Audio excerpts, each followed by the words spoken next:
The golden age of television was a time of manufactured miracles. An era when the flickering glow of a television set could transport millions of families into the uncharted depths of the unknown.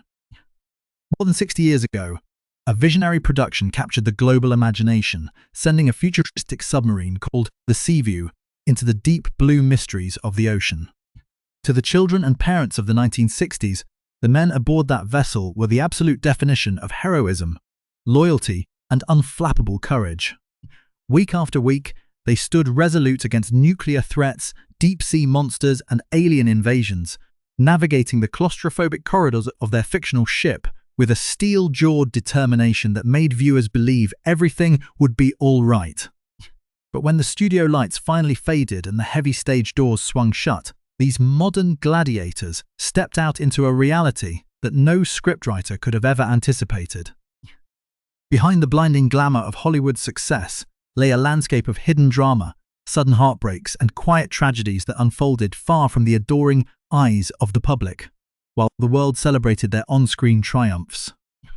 The actors who brought this legendary maritime adventure to life were privately navigating their own turbulent waters. Few could have guessed that behind the perfect facade of military precision and television stardom, real life was preparing a series of devastating twists for the crew. One of the show's most beloved leading figures would suffer a loss so profound, a romantic tragedy so absolute, that his heart would simply give up just a few months after his wife passed away, proving that even the strongest captains cannot survive the stormy seas of grief. Another young star, possessing the kind of raw charisma that made network executives salivate, would literally walk off the bustling Hollywood set to answer a higher call of duty in the jungles of Vietnam, only to return alive and discover that the fickle industry had effortlessly filled his shoes with someone else.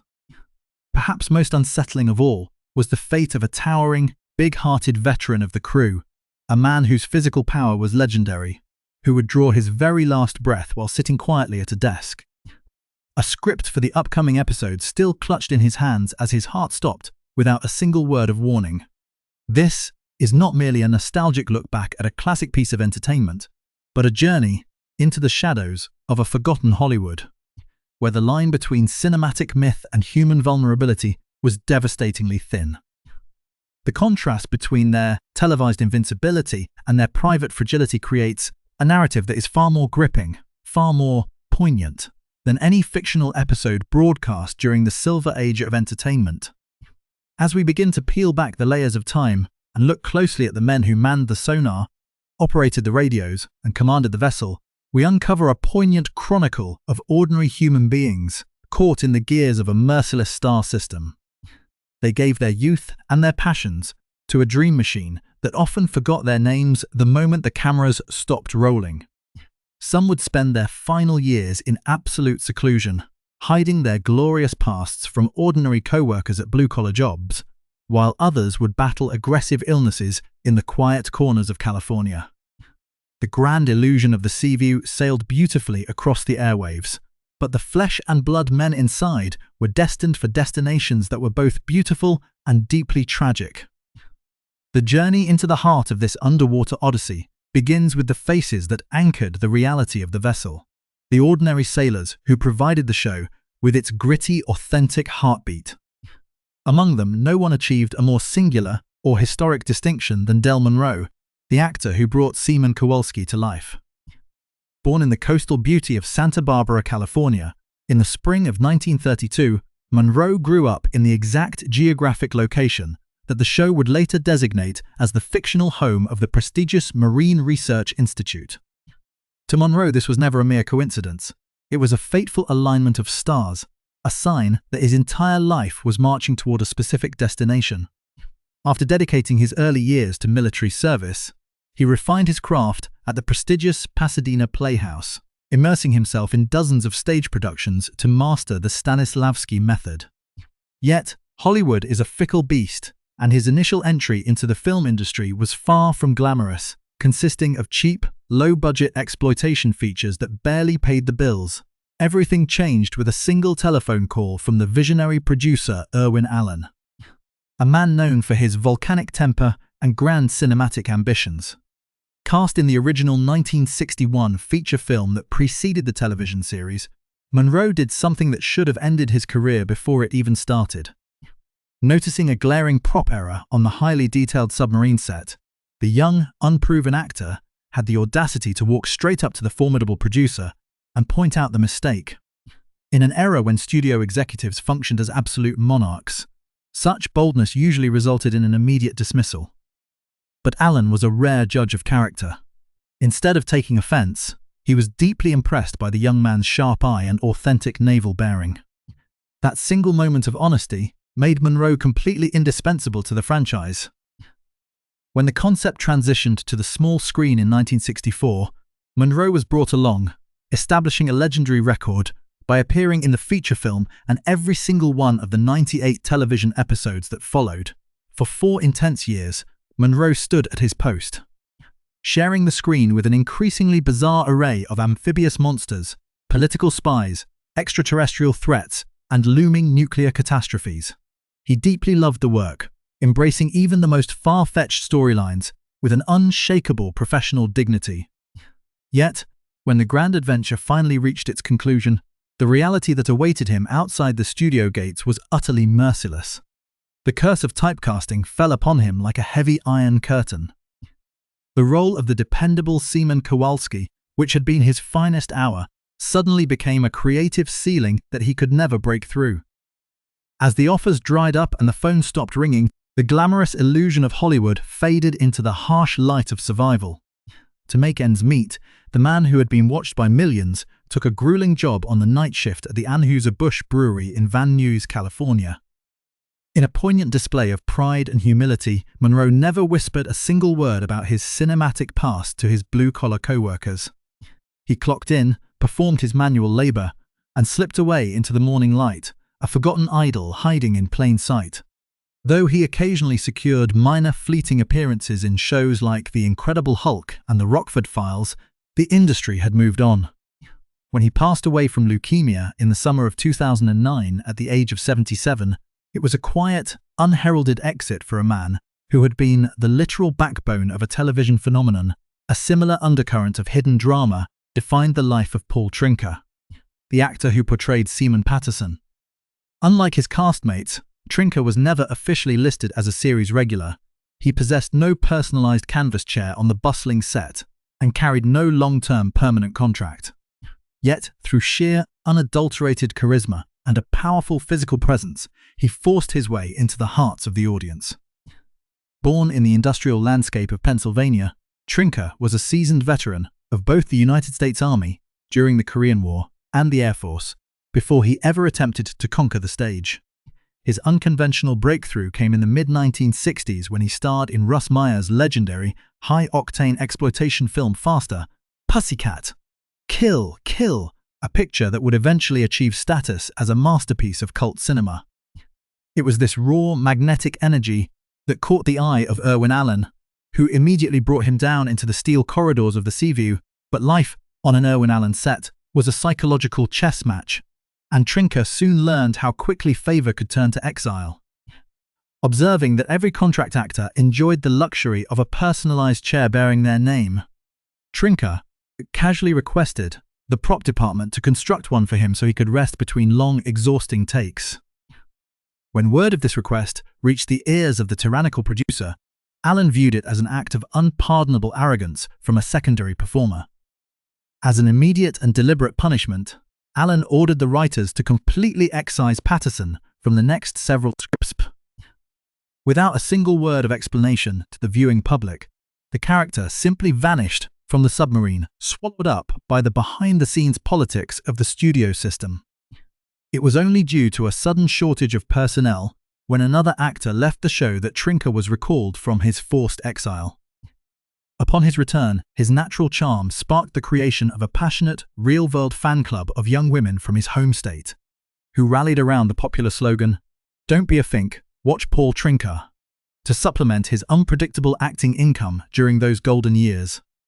Trinker worked as the sophisticated maitre at the Aware Inn, a highly fashionable Los Angeles health food establishment that served as a cultural epicenter for Hollywood's elite during the vibrant hippie era.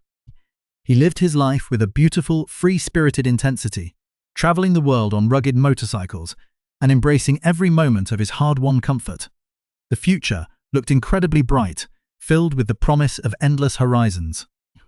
Then, without a single whisper of warning, the ultimate tragedy struck. At the tragically young age of 41, just as he was preparing for the next chapters of his life, Paul Trinker was diagnosed with a rapidly progressing form of brain cancer. In December of 1973, the curtain came crashing down on his journey, leaving his friends and fans in an absolute state of shock. The calm, reliable sailor who had survived the most dangerous imaginary depths had been taken down by a silent internal monster that no one saw coming, proving once again that the scripts written by reality are far more ruthless than anything produced in a Hollywood writer's room.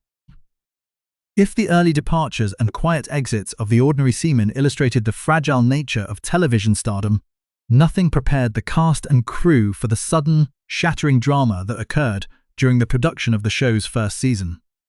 The heart and soul of the lower decks belonged to Chief Curly Jones, a character played by Henry Kulki, a man whose real life read like a sweeping, larger-than-life adventure novel.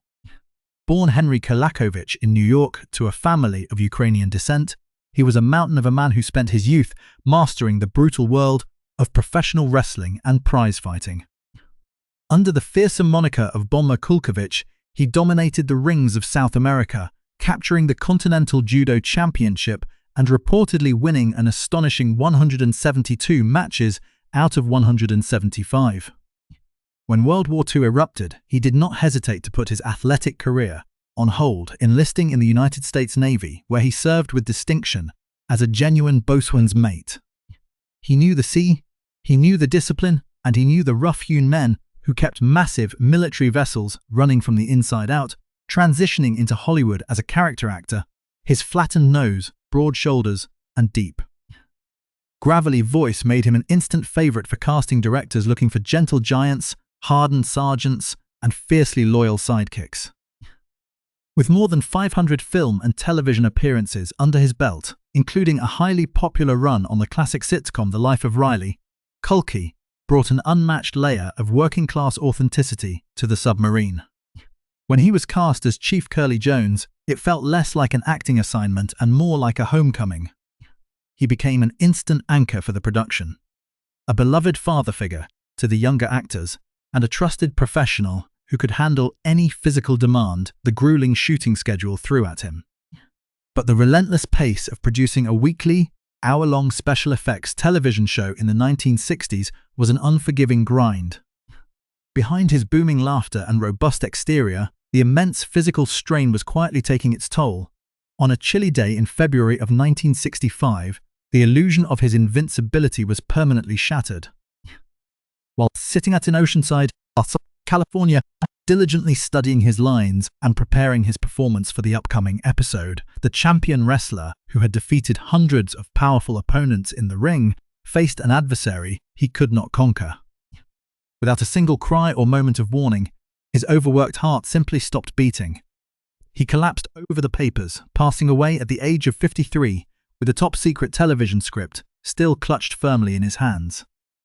The tragedy sent shockwaves through the studio. The production was caught completely unprepared. The loss was so sudden and absolute that writers were left in a state of total panic, scrambling for several episodes to explain why the beloved chief had vanished from the control room. Eventually, the studio executives chose to quietly bury the tragedy, introducing a new character to fill the physical void, while the memory of the real-life naval veteran was swept behind the heavy velvet curtains of Hollywood's relentless march forward. As the series evolved, past this initial trauma, other members of the crew found themselves navigating complex, unspoken transitions behind the closed doors of the soundstages. Arch Whiting, who portrayed the quiet and intensely focused radio operator known simply to millions as Sparks, lived a life that was a fascinating paradox compared to his minimalist on-screen persona. Born Harold Joseph Archambault into a world of privilege and elite education in New York, Whiting was a highly intellectual individual who understood the mechanisms of television long before he ever stood in front of a lens. In the 1950s, he worked as an associate producer on the legendary variety program The Ed Sullivan Show, mastering the intense, behind-the-scenes politics of network television.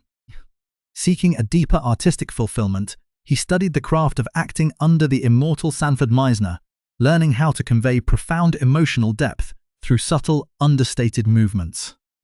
This elite training served him perfectly in the claustrophobic radio room of the Seaview, where his unflappable composure and sharp delivery of incoming distress signals became an essential element of the show's atmospheric tension. Yet, despite his undeniable talent and memorable guest spots on iconic programs like Star Trek and The Fugitive, the crushing weight of being permanently associated with a single genre role began to take its toll.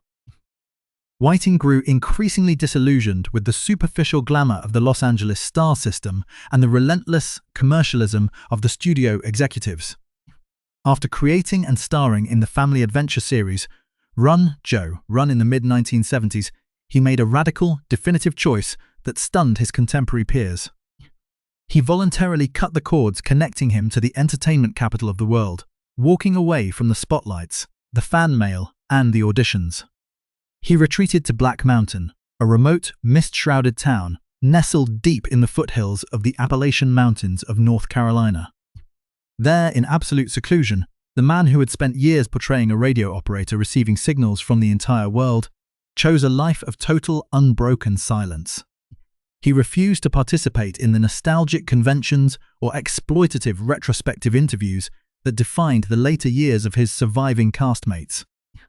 When he passed away in the spring of 2007 at the age of 70, he left behind a legacy defined by a powerful, self-imposed quiet, reminding the world that sometimes the most profound statement an artist can make is to simply unplug the microphone and disappear into the wilderness.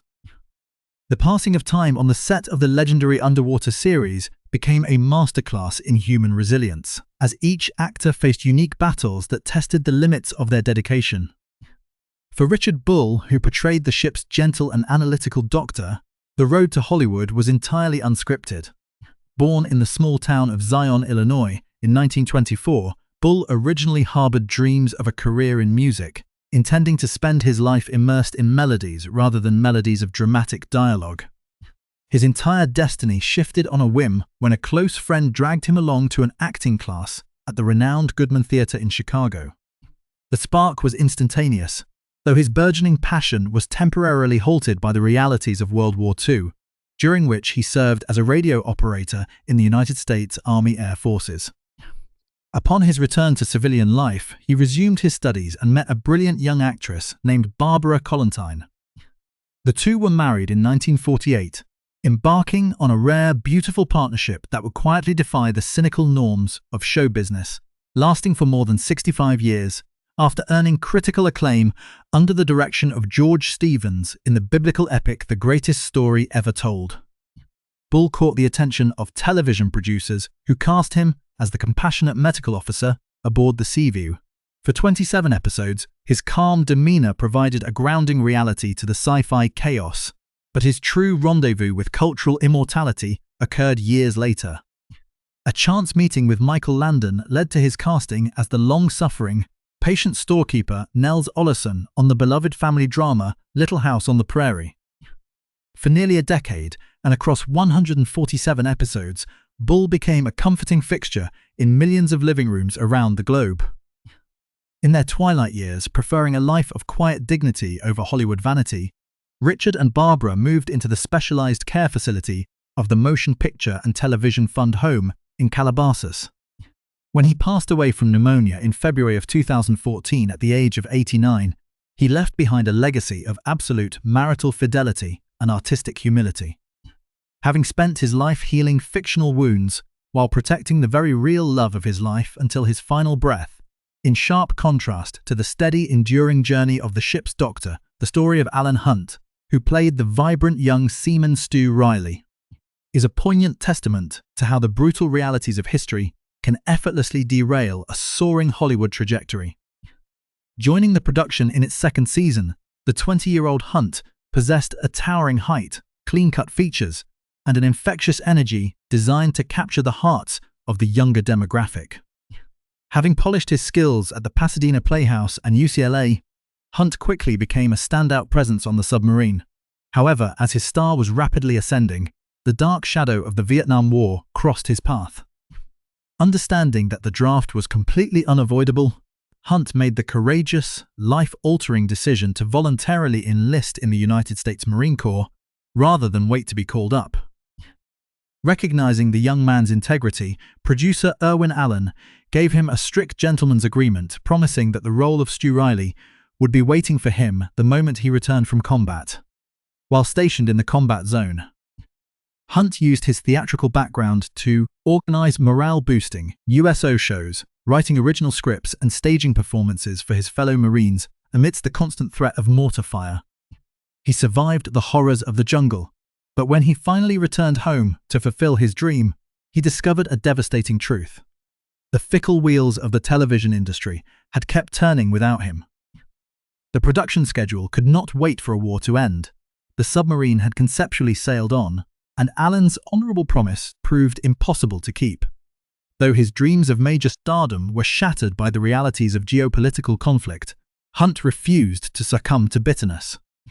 He transitioned into a highly respected career in regional theater, spent years as a dedicated news anchor in New Mexico, and eventually found profound fulfillment directing visual and performing arts programs for high school students in California. Now living quietly in Northern California, Hunt remains a symbol of genuine, real-world heroism, a man who willingly sacrificed a golden Hollywood contract to serve his country, proving that true character is forged in the fires of sacrifice rather than the artificial glow of a studio spotlight. The theme of sudden transitions also defined the arrival of Terry Becker, who was brought in as Chief Petty Officer Francis Sharkey to fill the tragic void left by the sudden death of Henry Culkey.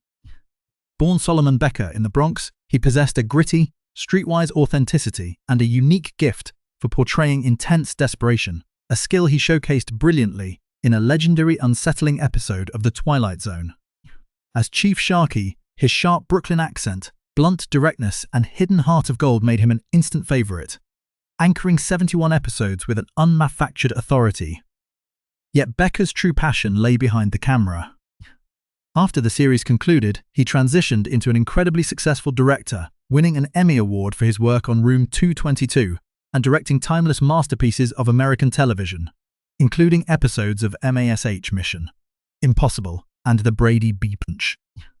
Living to the ripe old age of 93, Becker exemplified the versatility of the era's journeyman, commanding the screen with his presence before effortlessly commanding the entire crew from the director's chair. Equally indispensable was Robert Dowdell, who portrayed Lieutenant Commander Chip Morton, Captain Crane's reliable right-hand officer. Appearing in an astonishing 109 out of 110 episodes, Dowdell was the literal glue that held the military order of the ship together. His background was far from glamorous. He had worked as a bowling alley pinsetter, a railroad brakeman, and a hunting guide in Mexico before serving in the Army Corps of Engineers and training under Win Handman. This working-class foundation allowed him to play the executive officer with a precise, no-nonsense discipline that fans deeply respected.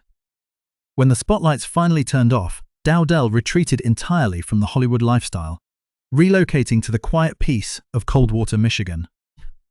There, the man who had helped navigate a nuclear submarine dedicated his remaining years to a quiet, solitary crusade of caring for the stray cats in his neighborhood. He lived as a modest gentleman, genuinely astonished in his later years by the stack of fan mail that continued to arrive from all corners of the earth, reminding him that his quiet dedication to his craft had left an indelible mark on the hearts of a generation. Voyage to the Bottom of the Sea